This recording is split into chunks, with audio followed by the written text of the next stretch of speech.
Bonjour à tous. Alors j'arrive.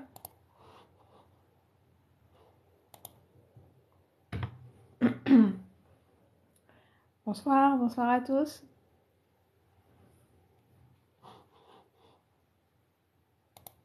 Je fais 2-3 réglages et j'arrive.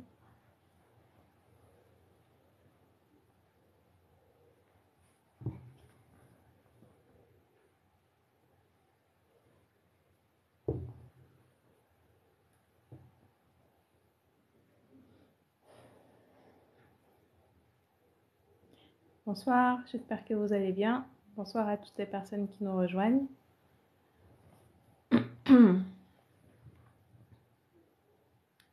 Bonsoir à tous.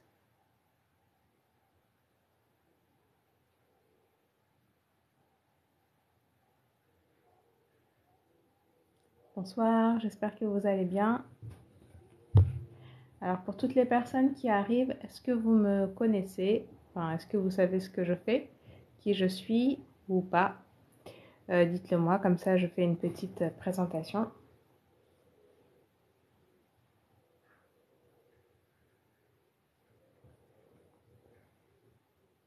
Bonsoir, bonsoir à toutes les personnes qui nous rejoignent. J'espère que vous allez bien.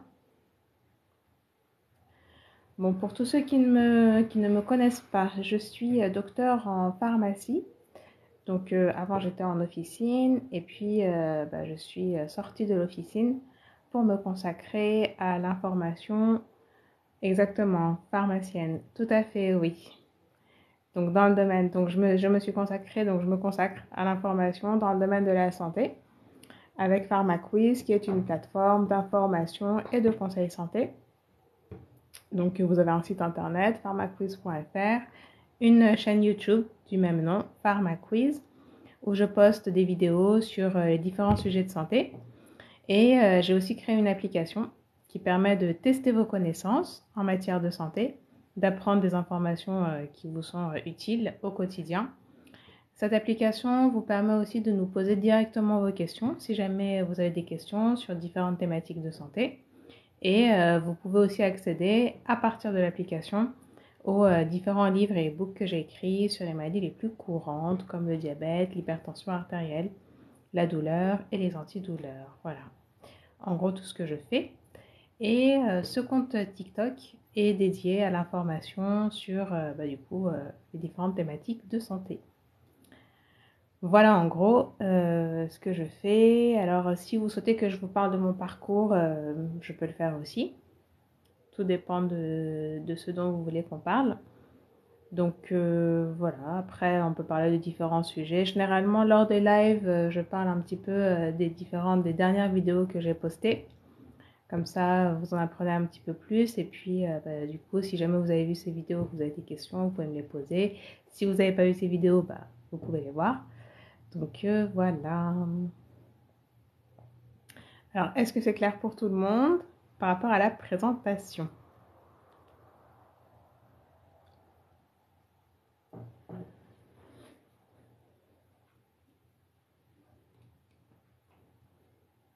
Oui, très bien. Merci d'avoir répondu.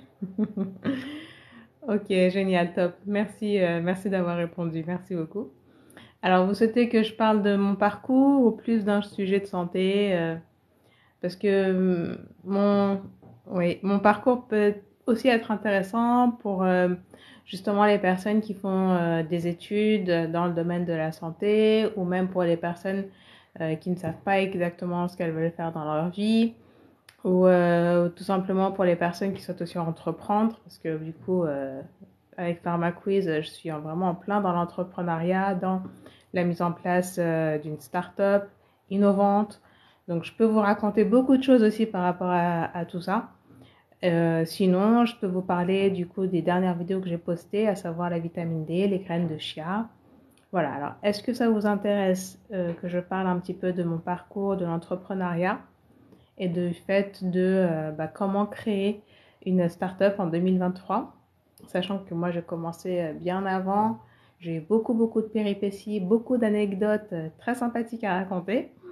Donc c'est comme vous le souhaitez. Soit je parle de tout ça en mode story time, soit je vous parle de la vitamine D qui est aussi très très importante pour notre santé et des aliments riches en vitamine D. Alors votre parcours c'est bien. Ah, ok, super, merci beaucoup.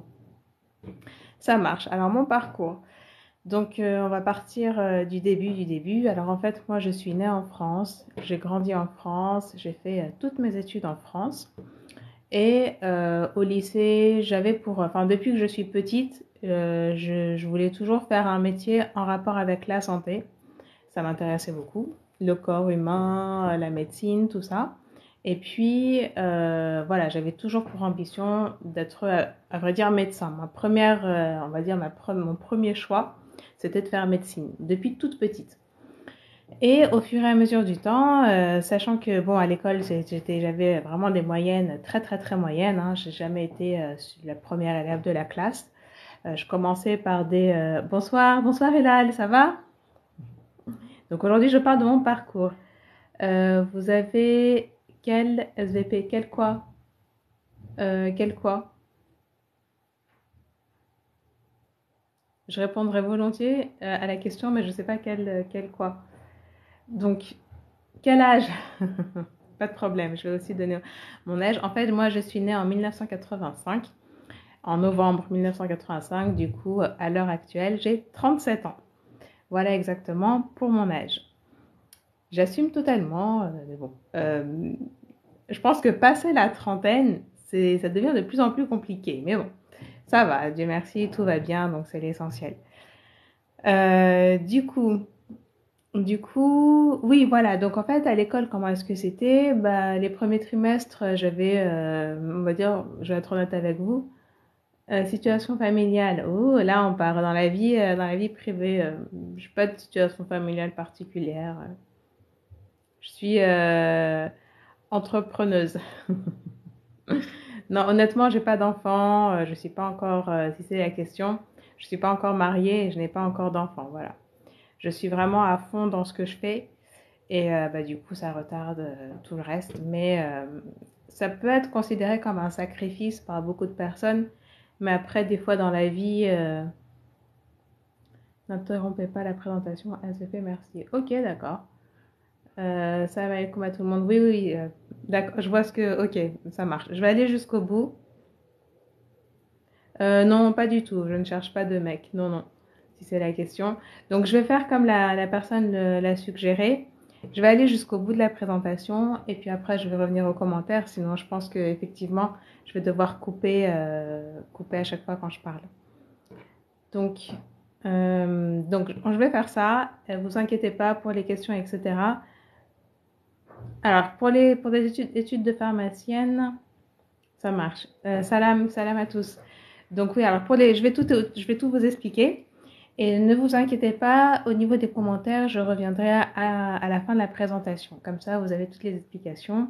Et, euh, et je coupe pas, effectivement, ça peut être désagréable. Si je raconte un truc, après je coupe, ça peut être désagréable, c'est vrai. Donc je repars. Donc voilà, par rapport à mon niveau scolaire, donc ça, je tiens vraiment à le préciser parce que ça peut être vraiment très intéressant pour beaucoup de personnes. En fait, je commençais avec des trimestres très, très, on va dire, vraiment bof, bof, hein. Pour moi, j'ai toujours eu un problème avec les premiers trimestres, que ce soit du primaire au collège, au lycée. Et puis, au fur et à mesure de l'année, bah, je travaillais de plus en plus. Et comme ça, je savais qu'à la fin de l'année, bah, j'avais de bons résultats. Et du coup, je pouvais passer l'année d'après. Au lycée, ça a été un petit peu plus compliqué parce que, voilà, donc en première, il fallait faire un choix de filière, etc. Donc, j'ai dû travailler j'ai dû travailler, quoi, et pour pouvoir être acceptée en scientifique et du coup passer mon bac scientifique. Donc, j'ai passé mon bac S scientifique, option physique-chimie. Donc, pareil, hein, avec une moyenne très correcte. Merci beaucoup, merci pour les fleurs. Je poursuis avec une moyenne très très moyenne, hein, correcte, voilà, sans plus. Et ensuite, je me suis inscrite du coup au concours de médecine. Donc à l'époque, moi quand je passais le concours, c'était en 2004-2005, à peu près 2003 si je ne me trompe pas. Bref, c'était dans ces années-là. C'était beaucoup plus difficile que maintenant. Il faut savoir qu'on était très très très nombreux et que le nombre de places, le numerus clausus, le fameux numerus clausus, était très petit. Donc il y avait vraiment pas beaucoup de chance pour, voilà, par rapport à la concurrence qu'il y avait, les élèves qui venaient de différentes écoles, enfin même des meilleures, je peux dire, hein, des meilleures écoles et lycées de France, enfin de Paris, de la région parisienne. Je dis de France, attention, parce que oui, certaines personnes venaient aussi d'autres régions. Parce que, voilà, apparemment, ils disaient que c'était mieux de venir sur Paris. Donc vraiment, pendant les études de médecine, enfin les 2 premières années de concours de médecine, j'ai vu... oui, donc je continue, désolée, je continue, je reviens. Donc pendant les... Effectivement, je suis d'accord, oui. Donc pendant les études de médecine, j'ai rencontré pas mal de personnes qui venaient de Nancy, de Grenoble, de Lille, enfin voilà, de différentes régions aussi, parce qu'ils voulaient passer le concours sur Paris. Je sais pas pourquoi d'ailleurs, parce que je sais pas. Donc peut-être qu'ils pensaient qu'ils avaient plus de chance, vu qu'il y avait plus de places, mais il y avait peut-être quelques places en plus, mais le nombre de personnes aussi qui postulaient à ce moment-là était aussi énorme. Donc pour vous faire les choses très brièvement, moi j'étais à Paris 5, René Descartes, et j'étais affiliée à l'hôpital Cochin. Donc à l'époque, on était à peu près 800 personnes la première année du concours de médecine, avec les personnes qui redoublent, parce qu'en fait le concours de médecine, à l'époque, on pouvait le passer que 2 fois. C'est-à-dire que première fois, la personne a passé au concours, soit elle est acceptée et du coup elle passe en deuxième année, soit la deuxième possibilité qu'elle a, c'est de repasser, de retenter le concours une deuxième fois. Si cette deuxième fois elle a, bah, tant mieux pour elle. Si elle ne l'a pas, c'est fini. Les portes de la médecine sont fermées, en tout cas en France. Donc voilà, c'est pour ça que la concurrence est vraiment très très très très forte et que vous avez beaucoup de personnes qui, au milieu de l'année, voilà, elles voient qu'elles ne peuvent plus suivre la cadence et du coup elles arrêtent. Enfin, il y a beaucoup beaucoup d'abandon, beaucoup de gens qui dépriment. Enfin, c'est moi, le concours de médecine, ça m'a vraiment marqué parce que quand on sort du lycée, on ne s'attend pas à ça. On ne s'attend pas à une telle concurrence, à voilà, le fait que les gens sont vraiment, ils sont là, c'est la guerre en fait. C'est vraiment la guerre psychologique et même que je te cache ce que j'écris sur ma copie, enfin, les cours et tout, tout le monde ne prête pas son cours. Enfin, il y a beaucoup de choses à ce niveau-là. Et parce que voilà, c'est la concurrence, c'est un concours, c'est la concurrence. Donc voilà, la première année, bah, du coup, tout était nouveau. Enfin, il y avait des matières. Donc, la première partie, c'était physique-chimie. La première partie du concours, biologie, biologie cellulaire. Enfin, vous avez des nouvelles matières qui arrivent, de nouvelles choses à ingurgiter très, très, très, très, très, très, très rapidement. Et il faut vraiment avoir un délai de compréhension très, très rapide. Donc d'un coup, des cours, en fait, ce que vous faites au lycée, comparé à ce qu'on vous apprend en concours, en première année de concours, deuxième année de concours, ça n'a rien à voir. Le niveau de difficulté de compréhension est totalement différent, quoi. On passe vraiment à un niveau supérieur.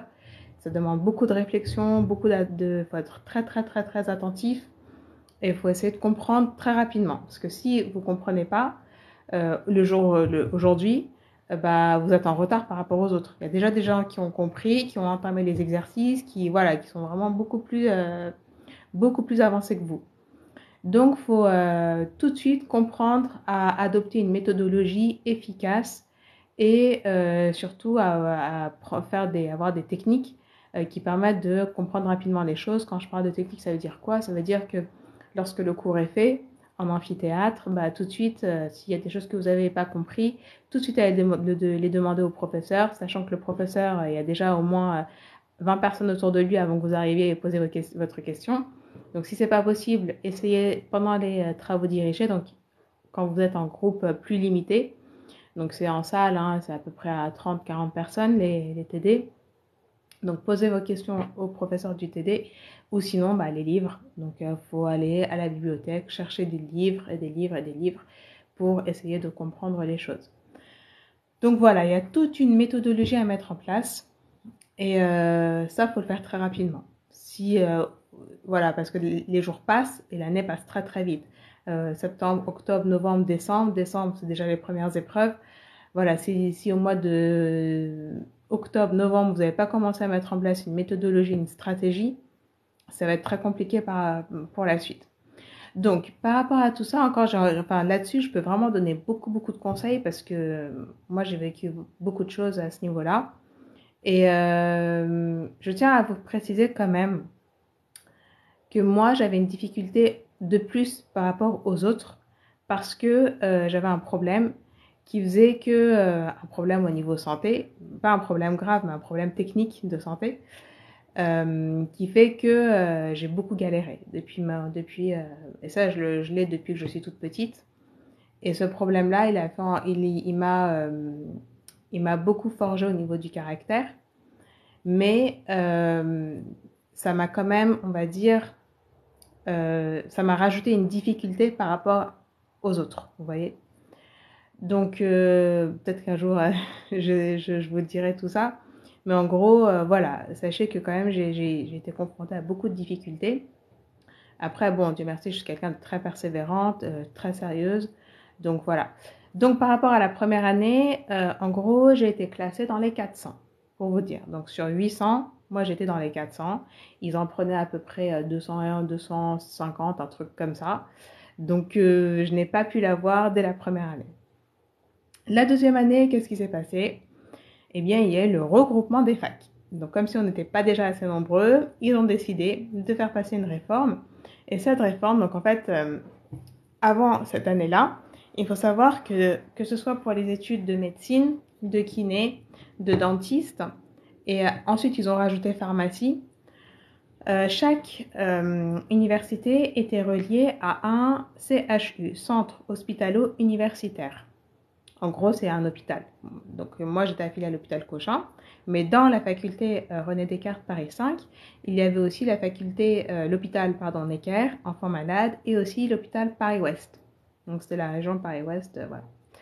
Donc, à la deuxième année, ils ont décidé de faire passer une réforme qui a fait qu'ils ont regroupé ces 3 CHU en un seul concours. Donc, avant, on avait des concours séparés. Chaque CHU avait son propre concours. Et après cette réforme, eh bien, ils ont regroupé ces 3 CHU-là dans la même fac.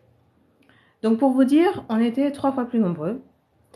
Et ce qui se passait, c'est que, nouvelle initiative qui avait été prise également, c'était que le professeur venait d'un amphithéâtre. Parce que l'amphithéâtre, les amphithéâtres, je ne sais pas si vous connaissez ou pas. En tout cas, ici, ils ont un nombre de places limité, vous voyez. On ne peut pas mettre d'un coup 2000 personnes, 3000 personnes dans un amphithéâtre. C'est à base de 500, 700 maximum, je pense. Donc, ce qu'ils ont fait, ou peut-être 800, mais pas plus. Ce qu'ils ont fait, c'est qu'ils mettaient le professeur dans un amphithéâtre et les autres amphithéâtres de la faculté recevaient le cours par vidéoprojection. D'accord ?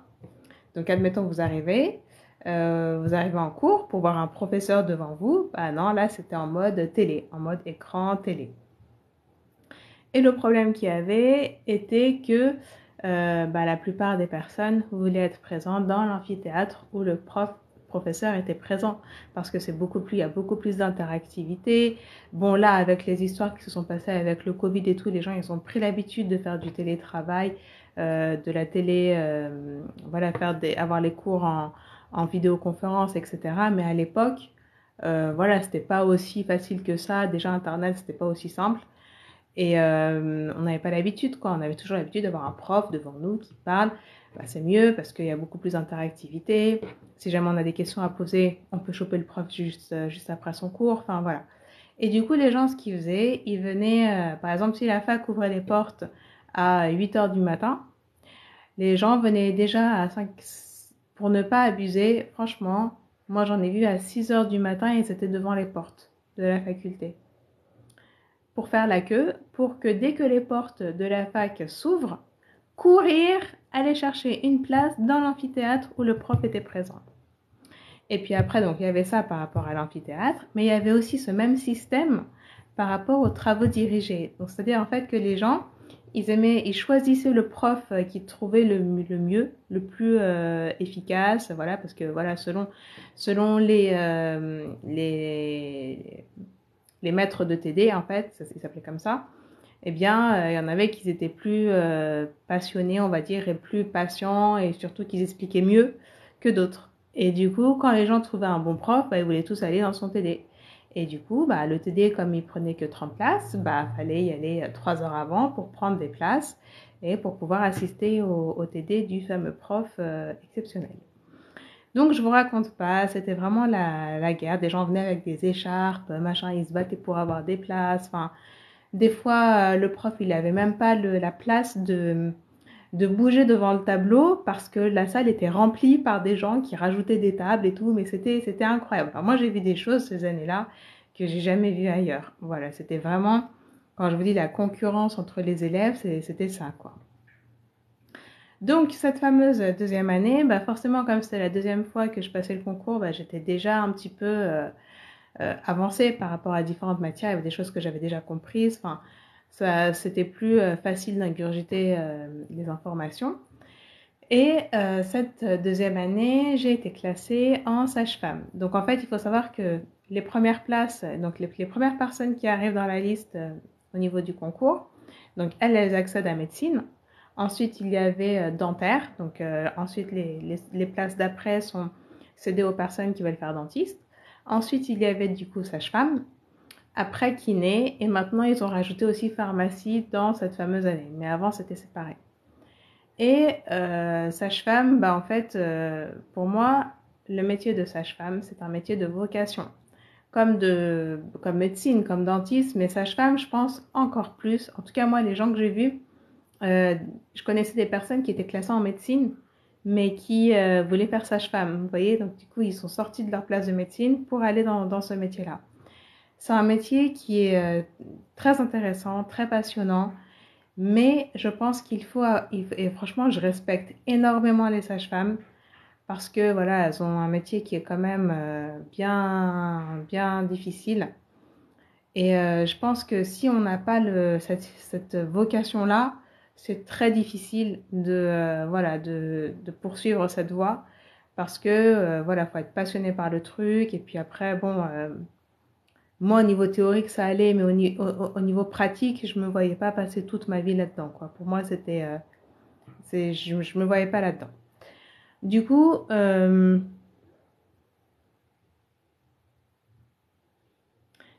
je vais regarder les questions après, comme ça je poursuis, je coupe pas le live. Je ne vous inquiétez pas, hein, je vais répondre à vos questions juste après. Du coup, donc ça c'était par rapport, voilà, du coup ce que j'ai décidé. Oui, donc en fait cette année-là ils ont mis aussi une réforme, je tiens à vous rappeler, qui permettait, comme ils avaient fait la fusion des facs, etc., ils ont mis en place une réforme qui permettait aux personnes qui avaient plus de la moyenne de pouvoir accéder aussi à des licences de physique, chimie, de biologie. Voilà, donc il y avait aussi cette possibilité-là de passer en troisième année de licence de ces domaines-là. Donc moi, comme sage-femme, ça me disait pas trop. Licence SVT, physique, chimie aussi, pour faire quoi après? Enfin, je me projetais pas trop là-dedans.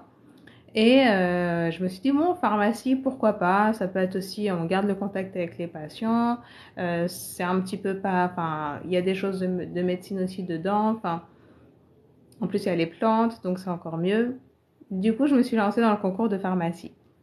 Donc, j'ai retapé le concours parce qu'à l'époque, les concours étaient séparés.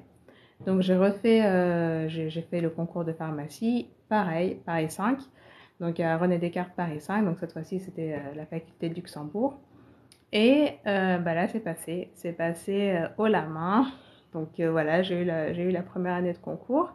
Et ensuite, donc, pour la personne qui demandait le nombre d'années, du coup, là, on arrive à cette question, à cette réponse. Donc, une année de concours. Ensuite, j'ai fait deuxième, troisième, quatrième, cinquième année hospitalo-universitaire. Il faut savoir qu'en pharmacie, dès la troisième année, vous devez choisir quel secteur vous voulez faire. Parce qu'en fait, les études de pharmacie, elles peuvent mener à différents secteurs.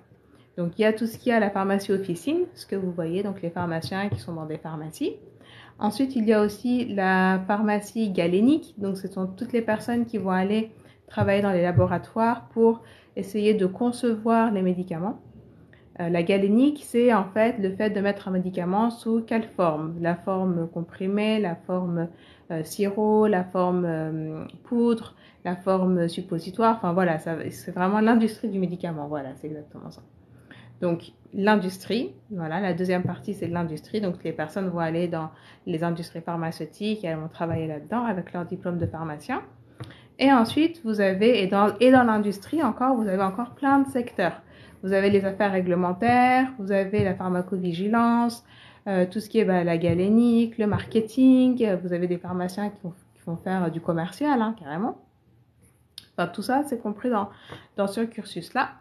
Et ensuite, vous avez les praticiens hospitaliers. Donc, en fait, eux, ce sont les pharmaciens que vous voyez à l'hôpital. Donc, soit dans la partie pharmacie de l'hôpital, soit à l'hôpital dans les laboratoires. Donc, voilà. Et les pharmaciens biologistes. Donc, c'est le même cursus. En fait, les gens qui font... pour passer à la pharmacie hospitalière et la pharmacie de labo, il faut, en plus des études de pharmacie, passer à un autre concours, qui est le concours de l'internat. Donc, ça, c'est à la 4e année. Et selon votre classement, il y a un concours nord, un concours sud. Et selon votre classement, eh bien, vous pouvez être pharmacien biologiste ou praticien hospitalier. Enfin, il y a différentes issues. Donc ça, c'est dès la 3e année, il faut faire le choix. Et en fonction du choix que vous allez faire, vous allez avoir un tronc commun et des modules en plus à passer. Donc moi, j'avais choisi la pharmacie d'officine, voilà, parce que ça me permettait de garder le contact avec les patients et que, voilà, je pensais que c'était, pour moi, c'était la meilleure solution. Parce que l'industrie, je ne voyais pas trop. Laboratoire en mode devant des tubes à essai toute la journée, je ne me voyais pas trop là-dedans non plus. Enfin, l'hôpital et tout, pour moi, c'était... je ne me voyais pas travailler tous les jours dans un hôpital, vous voyez. Parce que je pense encore, c'est pour ça que j'admire vraiment toutes les personnes qui travaillent à l'hôpital. Je suis vraiment très, très, très, très respectueuse envers toutes ces personnes, que ce soit les femmes de ménage, les aides-soignants, les infirmiers, toutes les personnes de l'échelle. Parce que faut vraiment, au niveau mental, il faut vraiment être très fort, vous voyez. C'est pas des métiers faciles. Et tous les jours, vous êtes confrontés à différentes problématiques, à différents patients. Après, bien évidemment, vous êtes formé pour. Et voilà, moi, par rapport à mon caractère, par rapport à ma sensibilité, voilà, c'était pas très... voilà, je m'attachais aux gens, tout ça, parce qu'en 5e année, en fait, vous avez... Enfin, il faut faire un stage à l'hôpital. Donc, le matin, on est à l'hôpital, quelle que soit la filière. Hein. Le matin, on est à l'hôpital. L'après-midi, on est à la faculté. Et voilà, lors de ce stage, j'ai compris que vraiment, l'hôpital, c'était pas... tous les jours, voilà. Après, je pense qu'on s'habitue, comme tout, hein. Mais voilà, il faut vraiment être costaud, avoir beaucoup de recul, ne pas trop s'attacher aux gens. Voilà, moi, par exemple, des fois, quand je voyais des personnes âgées qui restent à l'hôpital parce que personne ne pouvait venir les chercher, bah, inconsciemment, ça fait quand même un truc. Vous voyez, on a quand même de la peine pour ces gens-là. On n'est pas des robots, on a tous des cœurs. On se dit, mais purée, mais comment ça se peut qu'une personne reste comme ça pendant des jours et des jours sans que personne vienne la chercher. Enfin, et ça encore, c'est un truc minime. Donc, par rapport aux autres problématiques qu'il peut y avoir. Donc ça, c'était par rapport à, voilà, à mon parcours et la filière que j'ai choisie, qui est l'officine. Ensuite, en officine, du coup, j'ai fait un stage aussi en 5e année, en 6e année également. Et donc, j'ai un petit peu travaillé, etc. Et j'ai vu que à différents niveaux, c'était pas fait pour moi non plus. J'aimais beaucoup le contact avec les patients, j'aimais beaucoup parler avec les patients, etc. Et justement, c'est ce contact-là qui m'a permis de cerner une problématique qui pour moi était évidente, qui était que beaucoup de patients ne sont pas au courant ou ne connaissent pas leur traitement. Donc pour moi, ça, je comprenais pas. Quand je demandais à une personne, bon, elle venait avec son ordonnance, je disais, vous avez tel médicament, c'est pour ça, tel médicament, c'est pour ça, tel médicament, c'est pour ça. Elle me disait, mais on m'a jamais dit, moi je prends juste le bleu, le blanc et voilà. Je sais juste que je dois prendre ces traitements-là, mais exactement à quoi ils servent, je ne sais pas trop. Et moi, j'avais bien expliqué, parlé, machin. Donc là, je me suis dit, il y a quand même un truc à faire parce que le fait de ne pas savoir ce qu'on prend, pour moi, c'est... on va dire, on va prendre le problème de l'autre côté. Lorsqu'on sait ce qu'on a, lorsqu'on comprend sa maladie, lorsqu'on comprend ses traitements, forcément, on va dire, la prise en charge est meilleure. Forcément, on a l'esprit plus éclairé. Forcément, on va moins oublier de prendre son médicament. Forcément, euh, on va être moins tenté de ne pas prendre son traitement, vous voyez. Donc, je me suis dit, là, il faut faire quelque chose et il faut essayer de créer un truc où les gens, enfin une plateforme, à l'époque, la première idée qui m'était venue en place, c'est en plus les applications à cette époque-là, c'était pas très courant. Déjà, les smartphones, tout le monde n'avait pas un smartphone hein, comme aujourd'hui. Il n'avait pas Internet dans son téléphone comme aujourd'hui, c'est courant. Donc, moi, j'étais partie plus sur l'idée d'un centre d'appel où les gens pouvaient appeler, poser leurs questions par rapport à leur traitement. Et c'est comme ça qu'est venu PharmaQuiz. Donc, je suis partie sur cette idée-là, du coup, et puis pour les raisons aussi que je vous ai dit au début de la vidéo, par rapport à certaines difficultés que je pouvais avoir, pour moi, ça devenait de plus en plus compliqué de travailler en officine. Et du coup, je me suis dit, attends, là, j'ai un diplôme, j'ai des aptitudes, je sais que quand j'explique des choses, les gens, ils comprennent. J'ai un truc à faire avec tout, on va dire, avec toutes ces petites pièces de Lego, j'ai un bâtiment à construire. Et de là, je suis désolée, oui, je vois qu'on mettait beaucoup de commentaires, donc moi je vais finir mon histoire et je vais venir aux commentaires. Et de là, j'ai décidé de créer PharmaQuiz, voilà. Donc ça m'a pris beaucoup de temps, beaucoup d'énergie. Donc au départ, c'était un centre d'appel. Et de toute façon, si vous allez sur le site, vous allez voir dans la partie presse, etc., les premiers articles que j'ai eu dans la presse. C'était vraiment très intéressant. Donc, c'était un centre d'appel où les gens pouvaient appeler, poser leurs questions. Bien évidemment, le numéro était surtaxé parce que fallait bien que ça tourne en fait. Je ne peux pas travailler gratuitement. Et voilà, par rapport à ça, j'ai eu beaucoup de remarques, des gens qui m'ont dit oh, les numéros surtaxés en France, machin, c'est trop connoté arnaque, je sais pas quoi, alors que non, il n'y avait pas d'arnaque ou quoi. Les gens ils appellent pour un service. Derrière, il y a des gens compétents qui répondent et du coup, voilà. Et au fur et à mesure du temps, des gens m'ont conseillé de faire des vidéos sur YouTube, de voir déjà s'il y avait une demande par rapport à cette problématique que j'annonçais. Et du coup, j'ai commencé à faire des vidéos sur YouTube. Donc, je n'y connaissais absolument rien, bien évidemment, que ce soit en montage vidéo, que ce soit en caméra. Parce que même, comme je vous dis, à l'époque, c'était pas aussi simple de filmer avec les téléphones et tout. La qualité, c'était pas du tout la même. Il fallait des petites caméras au moins, des caméscopes. Et puis, pour avoir une bonne qualité, des micros. Enfin, il y avait tout un truc à mettre, un système à mettre en place. Et moi, je connaissais absolument rien. Et du coup, j'ai un ami qui m'a beaucoup aidé par rapport à tout ça. Donc lui aussi, il ne connaissait rien, mais il s'est beaucoup renseigné. On a fait beaucoup de tests, des trucs avec les fonds verts. Enfin, ça a pris beaucoup de temps. Mais j'ai commencé à poster mes premières vidéos. Donc les premières vidéos, c'était les bienfaits de la banane, la maladie d'Alzheimer, je m'en souviens encore aujourd'hui. Et la troisième vidéo, c'était le fer. Voilà, c'était les 3 premières vidéos que j'ai postées. Donc quand j'ai posté ces 3 vidéos sur YouTube, j'ai commencé à avoir beaucoup de commentaires. Donc des gens qui me remerciaient, machin. Je me disais, bah, incroyable, les gens ils me remercient. Je pensais même pas que voilà, ça allait plaire autant en fait. Et beaucoup de questions qui commençaient à arriver de Facebook, d'Instagram, de YouTube, etc.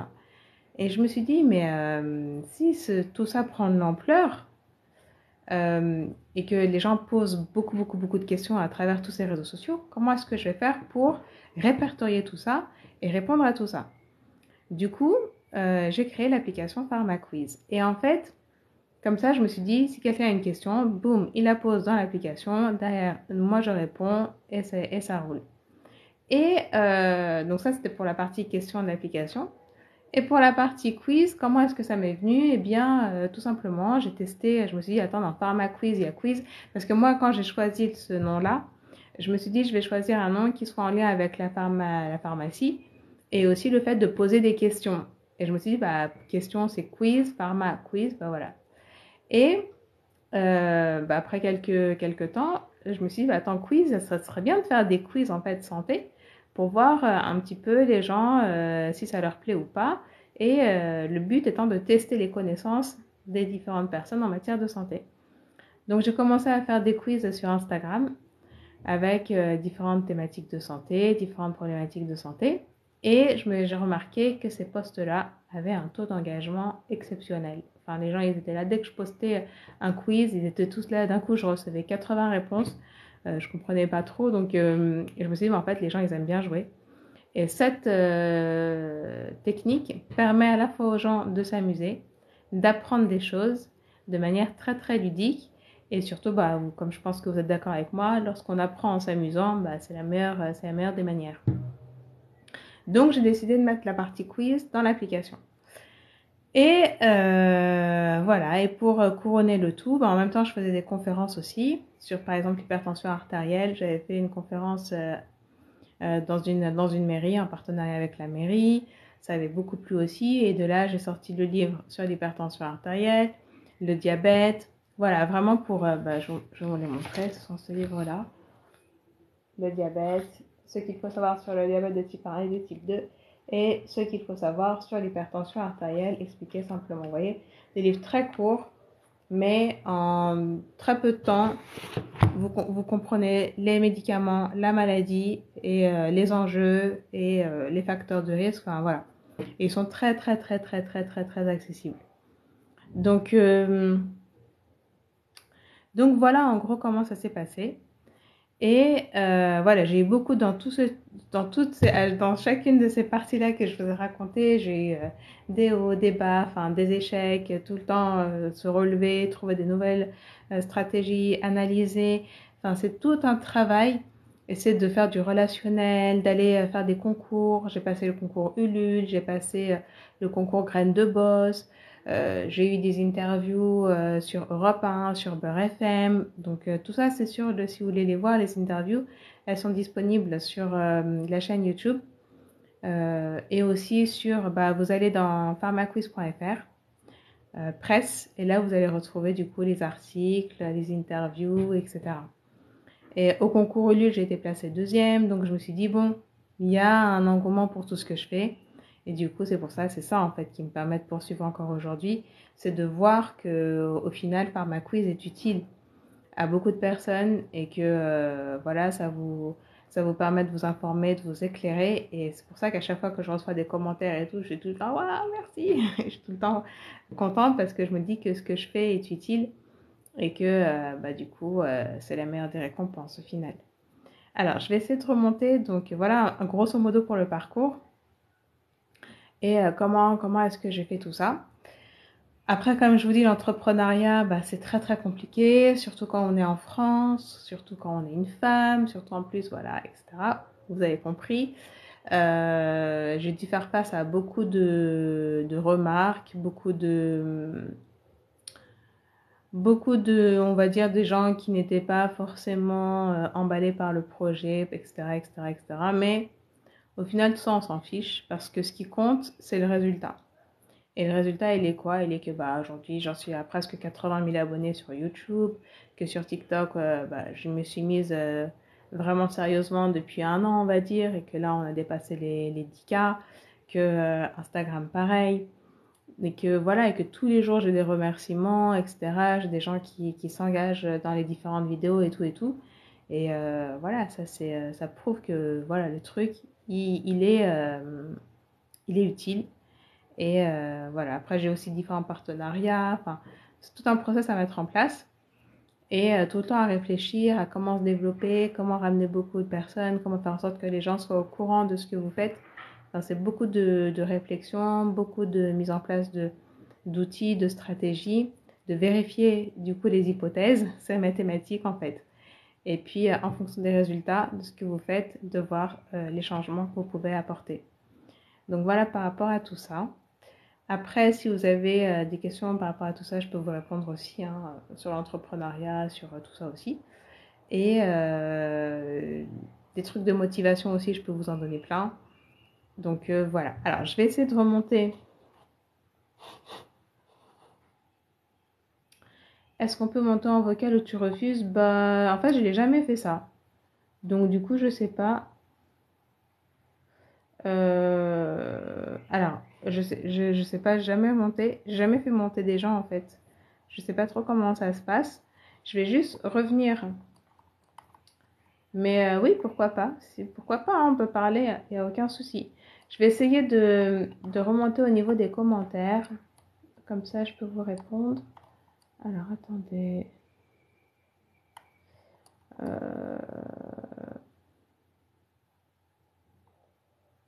Déjà, pour être infirmière en 94, on dirait. Ah, oui. Ah, attendez, je vais remonter parce que vous m'avez écrit beaucoup de choses. Donc, alors, nanana, nanana, nanana. Donc là, j'ai répondu. Je vais essayer d'être rapide, hein. Ah, depuis 3 jours, il bah, faut en parler avec le médecin, hein, par rapport à l'apnée du sommeil qui n'est pas stable. Faut parler avec le médecin. Donc, combien d'études pour la pharmacienne? Donc, je vous ai dit, hein, en gros, c'est 6 ans d'études.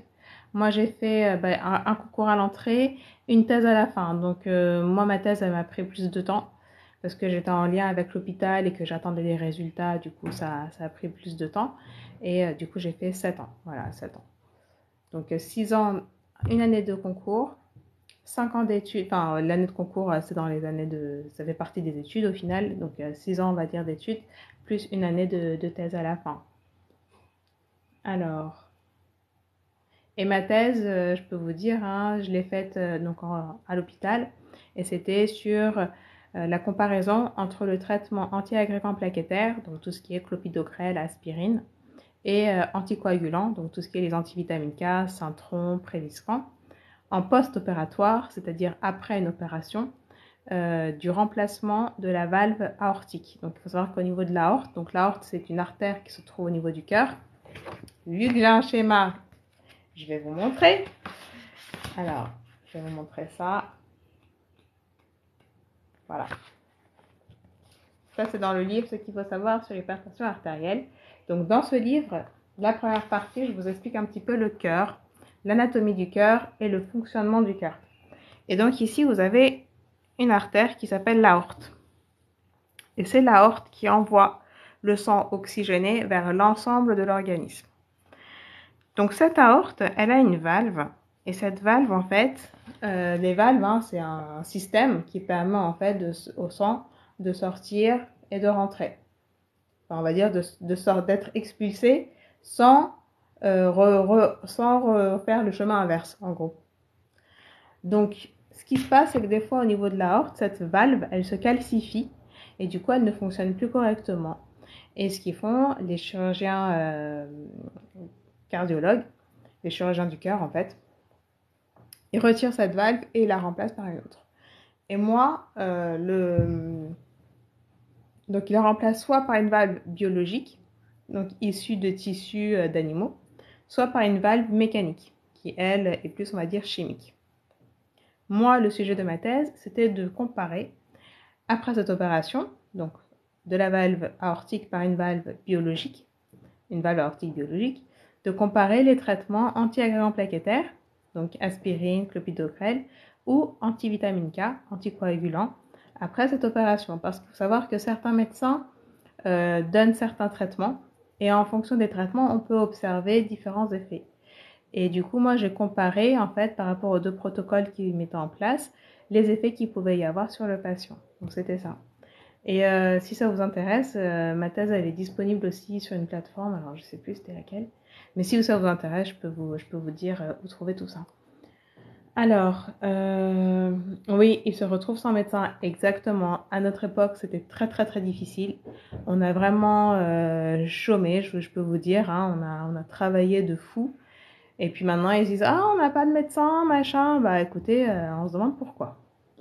Quand vous avez autant de gens qui viennent postuler, enfin, qui font l'effort de passer un concours, qui sont motivés et tout, mais vous leur fermez les portes, et de l'autre côté, bah, plusieurs années après, vous vous retrouvez sans médecin.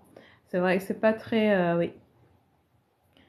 Alors, oui, alors je regardais, avec ton book, tu fais monter le fond. Bon, ça, je comprends pas trop.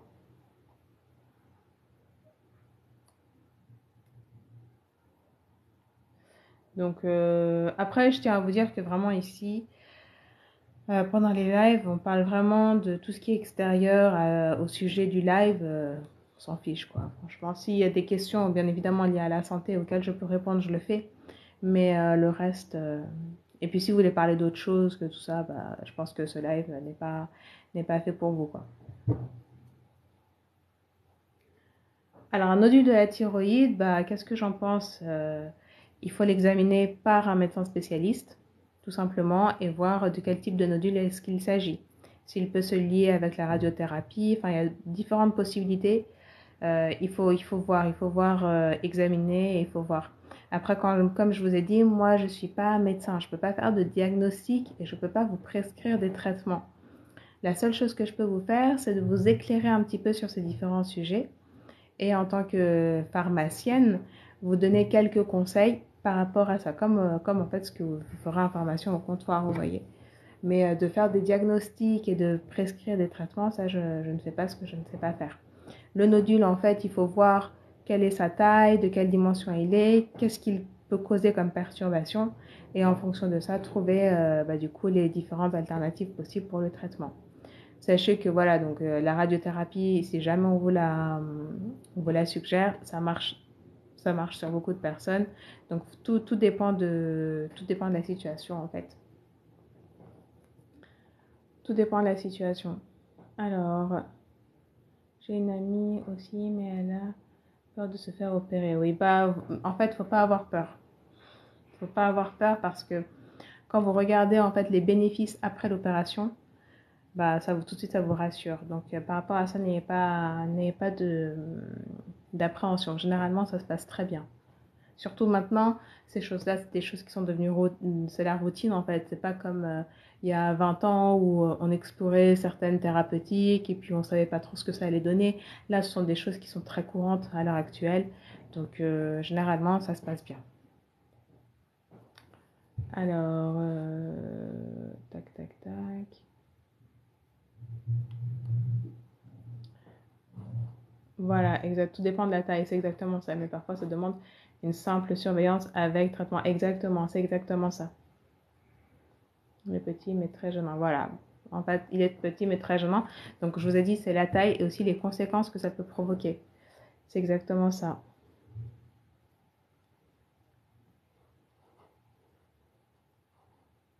Alors, tout ça entraîne des dérèglements totalement hormonaux. Exactement, oui, exactement. Voilà, en fait, par rapport à la thyroïde, sachez que j'ai fait une vidéo là-dessus. Les troubles de la thyroïde, l'hypothyroïdie, l'hyperthyroïdie, elle est en accès libre, vraiment. Donc, il suffit juste d'aller sur YouTube. Vous tapez PharmaQuiz, thyroïde, et vous allez tout de suite tomber sur la vidéo. Et là, je vous explique vraiment les symptômes de l'hypothyroïdie, les symptômes de l'hyperthyroïdie, les traitements qui sont donnés. Voilà, comme ça, vous y voyez un petit peu plus clair par rapport à ça. Donc, je répète, PharmaQuiz, comme c'est écrit ici sur le profil de ce compte. Et ensuite, vous tapez thyroïde ou hypothyroïdie ou hyperthyroïdie. Vous faites ça sur YouTube parce que sur TikTok, je l'ai publié, mais faut descendre dans le feed. Enfin, sur le profil, il faut beaucoup scroller, alors que sur YouTube, vous tapez dans la barre de recherche, vous allez tout de suite tomber sur la vidéo. Prise de poids, exactement. Fatigue, exactement. Problème de déglutition, exactement. Il y a aussi toutes les conséquences que ça a au niveau gastro-intestinal, au niveau mental, effectivement. Alors, tac, tac, tac. Mais il faut une biopsie. Tout à fait, biopsie. Exactement. Bon, bah, je vois que vous répondez bien, hein, c'est bien.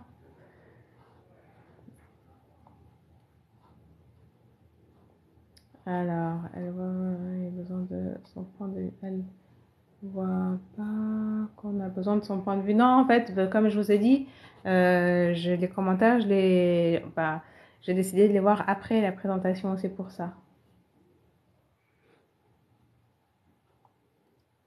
Si, je regarde, je vous donne. Et mon point de vue, c'est ça. Mon point de vue, vraiment, c'est de voir ce que dit le médecin. Il faut analyser, il faut voir les conséquences que ça peut provoquer chez la personne, toutes les perturbations.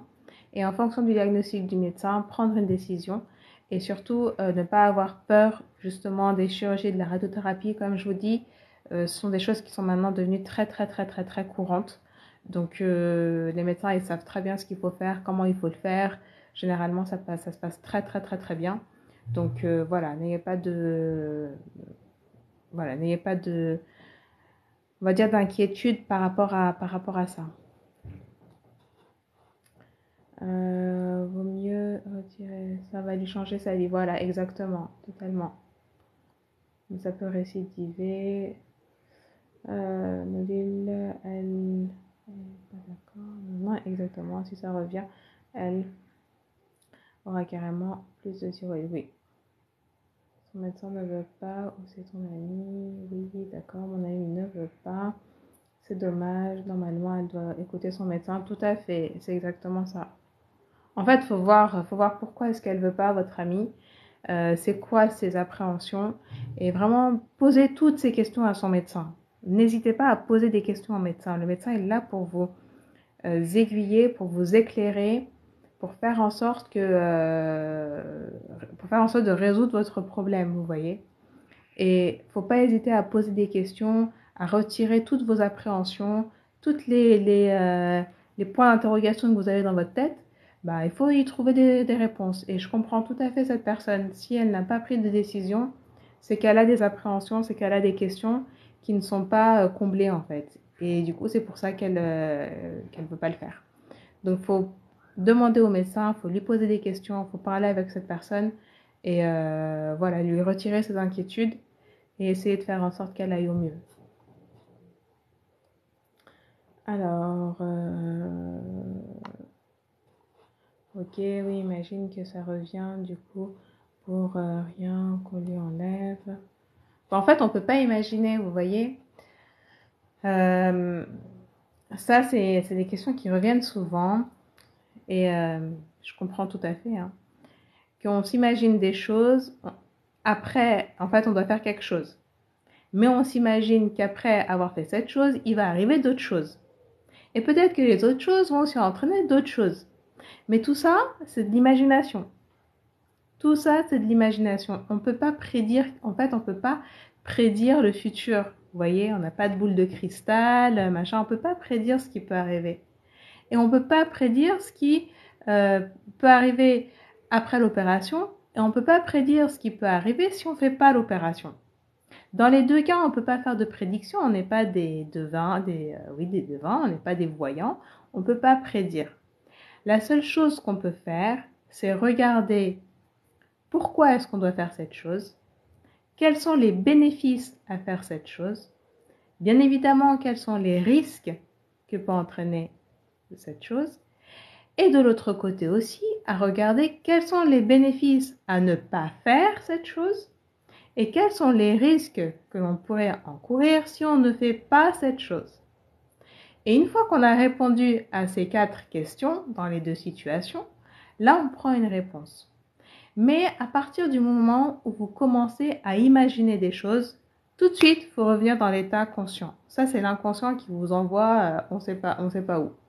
Tout de suite, il faut revenir dans l'état conscient et se dire, attends, je ne suis pas devin, je ne peux pas imaginer en fait. Je n'ai pas ce pouvoir-là. La seule chose que je dois faire, c'est de prendre une décision en fonction de tous les éléments que m'a donné mon médecin. Vous voyez, la balance bénéfice-risque dans tous les cas de figure. Si je le fais, si je ne le fais pas. Et en fonction de ça, prendre une décision. C'est comme si en fait, je vous sers un repas. Je vous dis, regarde, là dans ce repas, tiens, on mange. Forcément, vous allez me dire, mais c'est quoi ce repas que tu me donnes? Là, c'est à moi de vous expliquer. Le repas étant l'opération. Voilà. C'est une image que je vous donne là. C'est à moi de vous expliquer. Bah, dans ce plat-là, j'ai mis du riz, j'ai mis de la viande, j'ai mis des, euh, des légumes, etc. Et là, vous me dites, ouais, mais t'imagines, si moi je mange ça et que demain il m'arrive ça, ça, ça, ça, ça. Mais en fait, c'est ton imagination qui te dit ça. Moi, j'ai rien fait pour qu'il t'arrive quoi que ce soit dans ce repas, en fait. J'ai tout fait pour que ce repas, il soit équilibré, qu'il soit bon, qu'il soit pas riche en sel, qu'il soit pas gras, qu'il t'entraîne le moins de dommages possible. Donc on peut pas, ça se trouve, vous allez manger, vous allez avoir une telle énergie, vous allez être en forme juste après, vous voyez. Et si vous mangez pas, bah, vous allez avoir faim, pas d'énergie, fatigué. Enfin, vous voyez un peu où est-ce que je veux en venir. Il faut pas s'imaginer des choses parce qu'on n'est pas devin, on ne sait pas de quoi demain est fait et voilà, ça c'est notre, on va dire, c'est notre esprit qui nous emmène dans des endroits où c'est le néant en fait, on ne sait pas. La seule chose qu'il faut faire, c'est voir de quoi s'agit cette opération, qu'est-ce que ça peut vous apporter, quels sont les risques, quels sont les bénéfices, quels sont les risques. Et de l'autre côté, si vous ne faites pas l'opération, quels sont les bénéfices et quels sont les risques. Et en fonction de ça, prendre une décision. Et en âme et conscience, et surtout prendre une décision avec un éclairage complet. Vous voyez, c'est le consentement qu'on vous demande quand vous voulez passer une opération. On demande toujours au patient de signer un consentement éclairé. C'est-à-dire qu'on lui a donné toutes les informations qu'on avait sur la table et que le patient a lui-même pris sa décision. Si vous avez des questions, vous les posez. J'admets que des fois, on n'a pas de réponse pour certaines questions parce qu'on ne peut pas savoir, mais on fait tout pour ne pas avoir de complications après l'opération. Tout est mis en place pour ça, en fait, par principe, généralement. Donc voilà, c'est comme ça que ça doit se passer.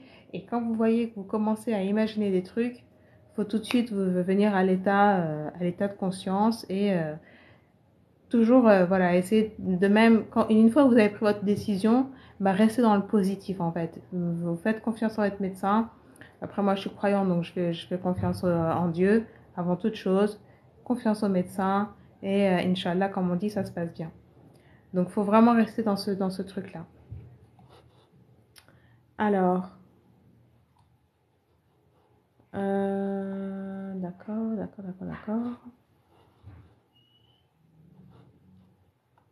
Voilà.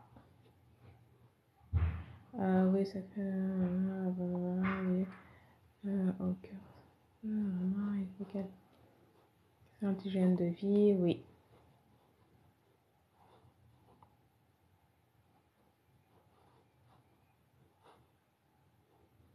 Est un passionné et prévenant. Voilà, vous voyez, vraiment trouver des bons praticiens, c'est la meilleure chose.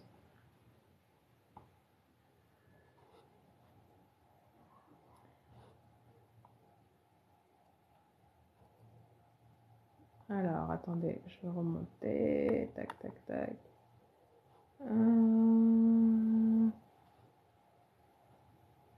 Alors oui, alors non, j'ai juste une question. Je suis une femme, oui, merci beaucoup. Alors, je t'ai envoyé une invitation, merci. Ma tante a une valve, valve calcifiée, d'accord.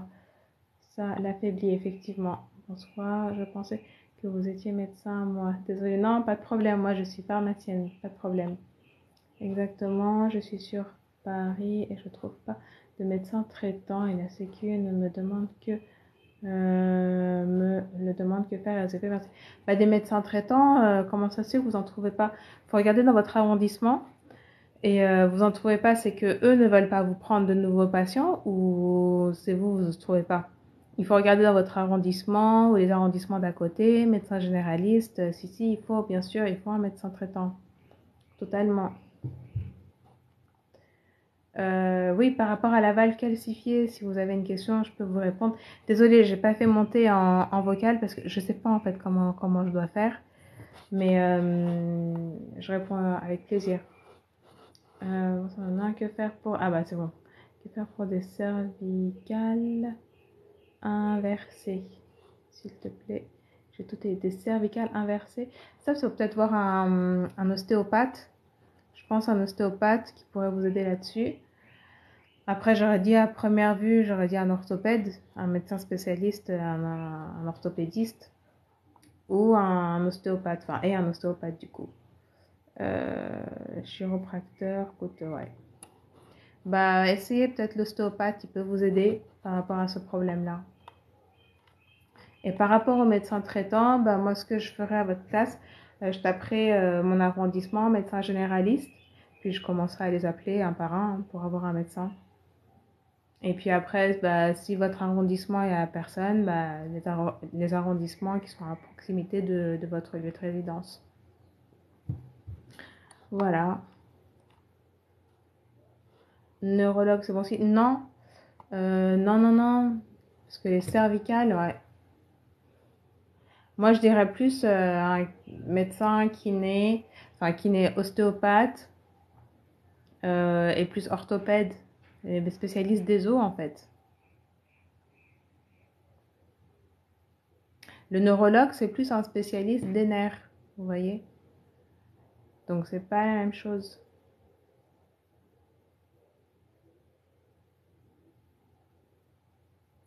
Ah oui, d'accord, carrément, oui. Les vertiges, du coup, ouais. Oui, je dirais plus un orthopède. Un orthopède, avant toute chose.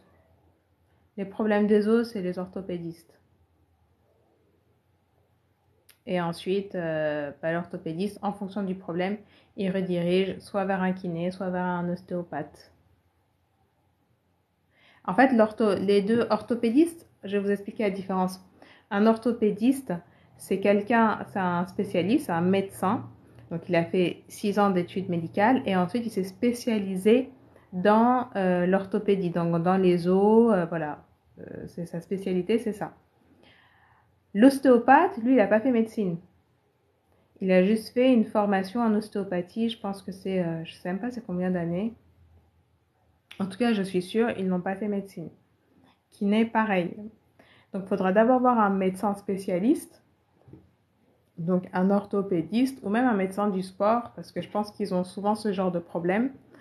Médecin du sport, orthopédiste. Et ensuite, lui va vous diriger soit vers un kiné, soit vers un ostéopathe. Bah, ce sont des spécialités différentes. En tout cas, les ostéopathes, je sais qu'ils sont vraiment très formés sur la manipulation des os, vous voyez. Ils savent ce qu'il faut faire. Bah, avec plaisir.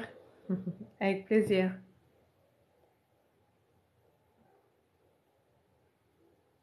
Ah oui, c'était pour la personne que vous remerciez. Bah, moi, je vous réponds merci. Merci, avec plaisir. J'avais pas trop, désolée, j'avais pas trop compris. Mais oui, merci beaucoup parce que vous avez bien répondu. Tout à fait. Ah, merci. Avec plaisir. Oui, oui, moi aussi, je vous remercie. Non, honnêtement, vous avez bien répondu. Oui, donc voilà, en fait, les kinés, c'est plus tout ce qui est les muscles. Les ostéopathes, c'est plus tout ce qui est les os. Mais avant de consulter ces deux spécialités, mieux vaut consulter d'abord un médecin spécialiste.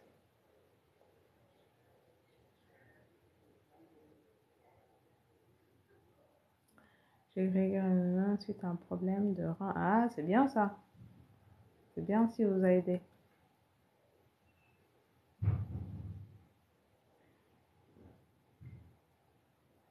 Bah, merci, bonne soirée à vous aussi. Oui, je pense que moi aussi, je regarde au niveau de ma batterie. Je vais vous quitter aussi. Bah, j'espère que franchement, ce live vous a plu. J'espère que ça vous a aidé en fait à mieux comprendre mon parcours. À très vite, oui. Et voilà. Ah, bah merci beaucoup. Merci beaucoup. Bienvenue parmi les abonnés. Merci beaucoup. J'espère que le contenu va vous plaire. Surtout si parmi vous, il y a des personnes qui souhaitent avoir des conseils sur les études médicales, scientifiques, ou même sur voilà, qui veulent faire des grandes études ou qui veulent entreprendre. N'hésitez pas à me poser des questions parce que je peux vraiment vous aiguiller sur différentes choses, que ce soit au niveau de la motivation, au niveau de l'organisation, au niveau des différentes voilà, choses que j'ai vécues. Voilà, si ça peut vous aider, ça va être grand plaisir. Et surtout, oui, ne pas lâcher, vraiment aller jusqu'au bout de vos rêves. Si vous avez un projet, même si vous avez un projet, hein, bah, voilà, si vous voulez des conseils pour poursuivre votre projet, de la motivation, etc. Franchement, n'hésitez pas, je peux vous aider par rapport à mon expérience. Et si vous avez des questions sur différentes thématiques de santé, bah, ce que vous faites, vous allez sur la chaîne YouTube, vous tapez le thème en question. Ça, je le dis tout le temps, mais voilà, c'est bien de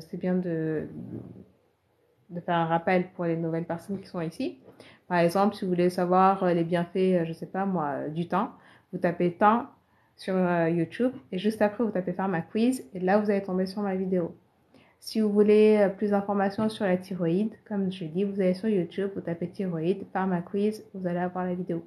Donc, sachez qu'il y a plus de 400 vidéos sur la chaîne et que j'ai traité de beaucoup de sujets, que ce soit des maladies, des médicaments, des plantes médicinales, des bienfaits des fruits, des légumes, des vitamines, des oligo-éléments, des minéraux. Vous avez vraiment beaucoup de contenu sur la chaîne YouTube, donc n'hésitez pas à aller faire un tour, que ce soit sur le fer, le calcium, le magnésium, la vitamine D, la vitamine C, la vitamine E, la vitamine A, la vitamine K, le manganèse. Enfin, j'ai fait beaucoup de vidéos, donc n'hésitez pas à aller jeter un coup d'œil s'il y a des sujets sur lesquels vous souhaitez avoir plus de réponses. Si jamais il y a des sujets où vous ne trouvez pas de vidéos sur la chaîne YouTube, n'hésitez pas à me le dire aussi, que ce soit en commentaire ou par message. Et puis, du coup, je ferai une vidéo consacrée à ces sujets.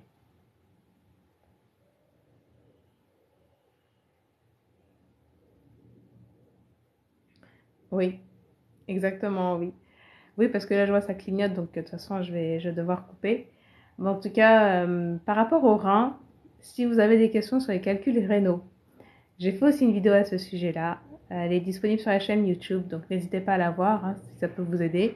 Vous tapez sur YouTube calcul rénaux Pharma Quiz et vous allez tomber sur la vidéo. C'est la vidéo consacrée aux oxalates. Et je pense que ça peut du coup vous être bénéfique si jamais vous avez des questions à ce sujet. Voilà, et bien vraiment, je vous remercie pour votre participation. Je vous remercie pour tous vos messages, tous les cœurs que vous avez mis.